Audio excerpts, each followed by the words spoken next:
একদিকে তালাতলা বিপর্যয়ের পর কড়া অবস্থান রাজ্য সরকারের, একাধিক পদক্ষেপের কথা ঘোষণা করা হয়েছে, আর অন্যদিকে আপনারা দেখতে পাচ্ছেন যে তারাতলা যেখানে এখনো যুদ্ধকালীন তৎপরতায় উদ্ধার কাজ চলছে।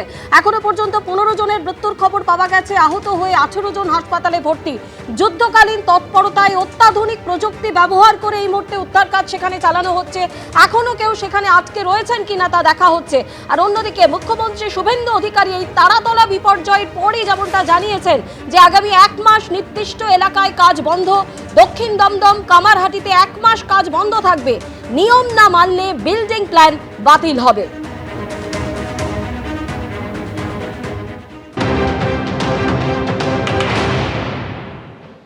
হাই রাইজ এবং কমার্শিয়াল বিল্ডিং, হাই রাইজ কাকে বলবে?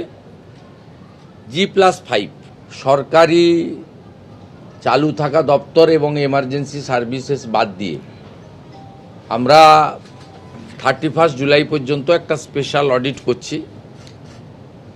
সেই অডিটের যে টিম ইতিমধ্যে নোটিফিকেশান হয়ে গেছে।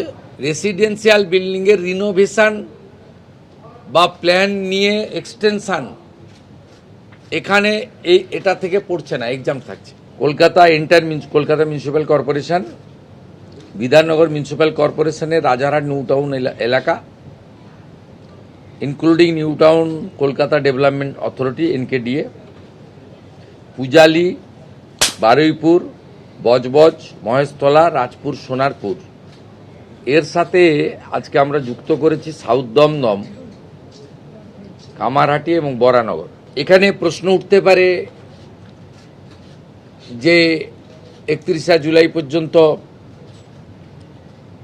সব বন্ধ থাকবে না যখন যে এলাকা যে ওয়ার্ড তার প্ল্যান এবং ফিজিক্যাল স্ট্রাকচার স্পেশাল অডিট করার পরে ক্লিয়ারেন্স হয়ে যাবে তারা ছাড়পত্র পাবে। এখানে পরিষ্কার বলে রাখা দরকার 3 ধরনের কাজ হবে। একটা হচ্ছে রিজেকশন হতে পারে গ্রস ভায়োলেশন থাকলে, রেকটিফিকেশনের অ্যাডভাইস বা ডাইরেকশন দেওয়া হবে, রেকটিফাই যে করে নেবে নকশাতে, ডিজাইনে, কনস্ট্রাকশানে, প্রোটেকশানের জন্য। আর যারা ঠিকঠাক আছে যেমন যেমন আসবে তেমন তেমন ক্লিয়ারেন্স তারা পেতে থাকবে।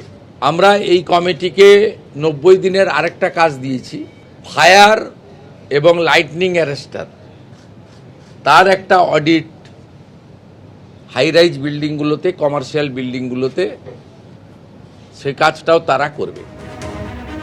তারাতলা বিপর্যয় থেকে শিক্ষা নিয়ে রাজ্য সরকার যেমন কড়া অবস্থান নিচ্ছে, তেমনই কিন্তু তারাতলাতেও ঘটনাস্থলে অর্থাৎ গ্রাউন্ড জিরো সেখানেও কিন্তু এখনো এক নাগাড়ে একই গতিতে উদ্ধার কাজ চলছে। NDRF কিন্তু চূড়ান্ত সিদ্ধান্ত নেবে কতদিন কতক্ষণ এই উদ্ধার কাজ চলবে। সম্ভবত আবহাওয়া ভালো থাকলে আজই উদ্ধার কাজ শেষ হয়ে যাবে, কিছুক্ষণ আগেই মুখ্যমন্ত্রী বললেন। সরাসরি আপনাদের নিয়ে যাই একবার গ্রাউন্ড জিরোতে। ঐশী মুখোপাধ্যায় আমাদের প্রতিনিধি রয়েছেন। ঐশী, তুমি বারে বারে বলছিলে যেমনটা যে একেবারে নিবিড় তল্লাশির কাজ চলছে, ইন্টেন্সলি খোঁজার চেষ্টা চলছে যদি এখনো কোনো প্রাণের হদিশ মাটির নিচে কোনোভাবে পাওয়া যায়। এখন ঠিক কি দেখছো? একেবারে সেই প্রক্রিয়ায় এখনো চলছে, ইন্টেন্স সার্চ অপারেশন। কিছুক্ষণ আগে এসেছিলেন কৌশিক চৌধুরী দমকল মন্ত্রী, তিনি আমাদের সঙ্গে কথা বললেন এবং তিনিও যেমনটা জানালেন যে লাগাতার এক নাগারে কাজ করে চলেছে NDRF, সেনাবাহিনী এবং আজ থেকে ভারতীয় রেল তারা যুক্ত হয়েছে।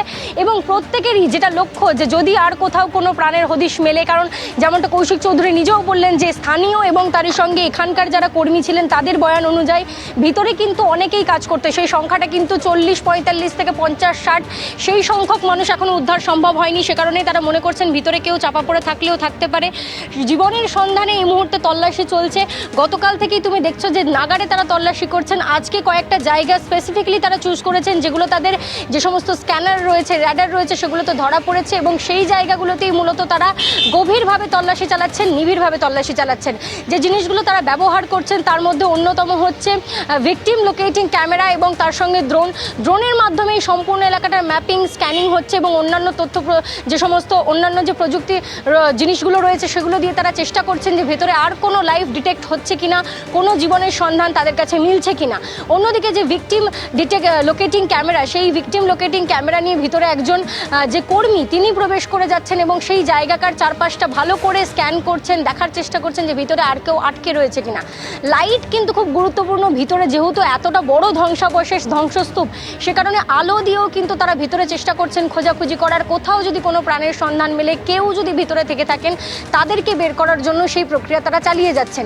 এই যে বড় ধ্বংসস্তূপটা দেখতে পাচ্ছ, তার নিচে আরও কয়েকটি স্তর রয়েছে, সেই ধ্বংসের স্তর তারা কাটাচ্ছেন বিভিন্ন ছোট যন্ত্রপাতি দিয়ে। এখন অবধি hand drill, hand gas cutter এগুলো ব্যবহার করা হচ্ছে। পরবর্তী সময়ে যখন ছাড়পত্র মিলবে, অর্থাৎ তারা নিশ্চিত হতে পারবেন সেখানে আর কেউ নেই আটকে জীবিত অবস্থায়, তখন কিন্তু তারা যে অ্যাগ্রেসিভ কাটিং সেদিকে এগোবে। এবং তার জন্যেই কিন্তু ভারতীয় রেলের কাছ থেকে তারা যে অক্সি কাটার এবং প্লাজমা কাটার এই সমস্ত জিনিসপত্রগুলো, যন্ত্রপাতিগুলো আনিয়েছেন।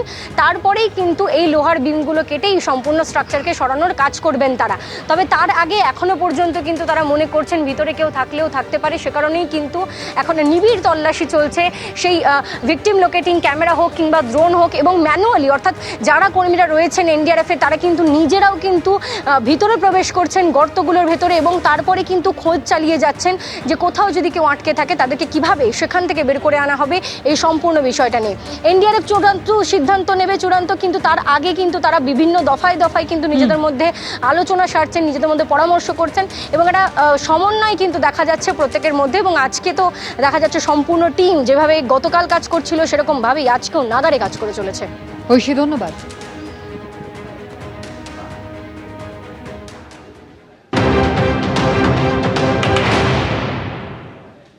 एनडीआरएफ और रेल साथ मिलके काम करती है, तो हमें पता है उनके इन्वेंट्री में क्या क्या इक्विपमेंट्स हैं।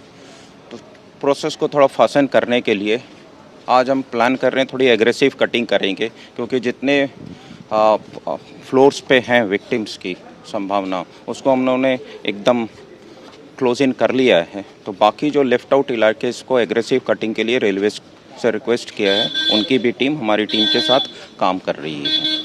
और कोशिश है, अभी हमने फिर से दोबारा एरिया को एनालिसिस करने के बाद 3 ऐसे स्पॉट्स को आइडेंटिफाई किया है जहां हमें सस्पेक्ट हो रहा है। वहाँ पूरे ऑपरेशंस कंटिन्यूअस अभी तक चल रहे हैं बिना नॉन स्टॉप, और टीम्स हमारी लगी हुई है। उनके निकालने के बाद एरिया स्कैन किया हमने, हमारी वेरियस टाइप्स ऑफ इक्विपमेंट्स है जिसकी हम मदद ले रहे हैं।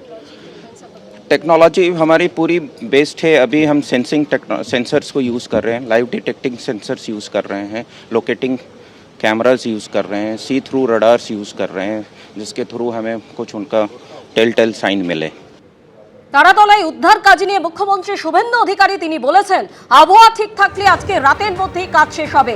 যুদ্ধকালীন তৎপরতায় কাজ চলছে, উদ্ধার কাজে লিড করছে এনডিআরএফ।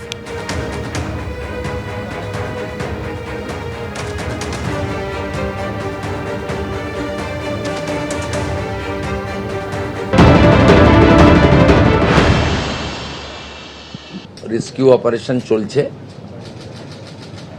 এনডিআরএফ লিড করছে, তাকে বাকি সবাই হেল্প করছে। এবং এনডিআরএফের সঙ্গে আমি মাননীয় কমিশনারের ফোন থেকে কথাও বলেছি, তাদের ধন্যবাদও জানিয়েছি।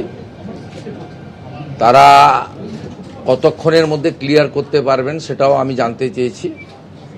দে আর ট্রাইং দেয়ার বেস্ট। দুটো জায়গা ক্লিয়ার করতে পেরেছে। এনডিআরএফ হোপফুল, যদি আবহাওয়া ঠিকঠাক থাকে তাহলে আজকে রাতের মধ্যে তারা কমপ্লিট করতে পারবে টোটাল রেস্কিউ অ্যান্ড যা আছে আমাদের, যা চলছে। তারাতলার ঘটনায় ইতিমধ্যেই কিন্তু অ্যাকশন নেওয়া শুরু হয়ে গিয়েছে। 6 জনকে গ্রেফতার করা হয়েছে। যেখানে যেখানে বেনিয়ম হয়েছে তাদের ব্ল্যাকলিস্ট করার কাজ শুরু হয়েছে। প্ল্যান পাস করাতে যদি ঘুষ দিয়ে হয়ে থাকে তাহলে এফআইআর করার নির্দেশ দিয়েছেন মুখ্যমন্ত্রী।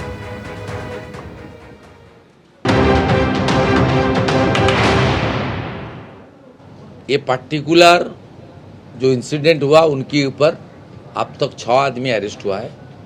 लाल बाजार की क्राइम ब्रांच ये एक बड़ा क्राइम है, इसके काम कर रहा है सीपी, खुद निगरानी रख रहा है। मैं एचएस जानकारी रिपोर्ट ले रहा हूँ। वहाँ जो इनिशियली जो एलिगेशन आया था उसको भी अरेस्ट किया गया है, काली बनर्जी को, और जो वहाँ का ब्रोकर था सबको लिया। आज एक डिसीजन हम लोग लिया है, वो कल ऑफिस खुलने के बाद कमिश्नर एडमिनिस्ट्रेटर करेगा।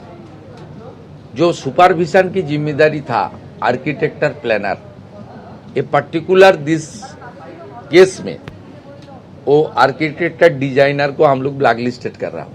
जो इस तरीके से काम करेगा उसको आने वाला दिन में एक काम ऑफिशियली हम लोग करने नहीं देंगे। ये भी एक एडमिनिस्ट्रेटिव मेजर है। और बाकी आप रेस्ट एश्योर्ड रहिए, जो लोग इसका पीछे है सबके खिलाफ सख्त से सख्त कार्रवाई होगा।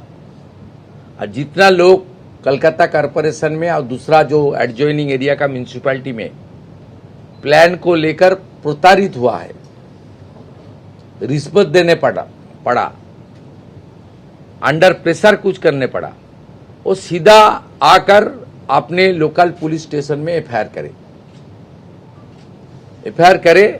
We started our action, don't do. ABP Ananda এগিয়ে থাকে এগিয়ে রাখে।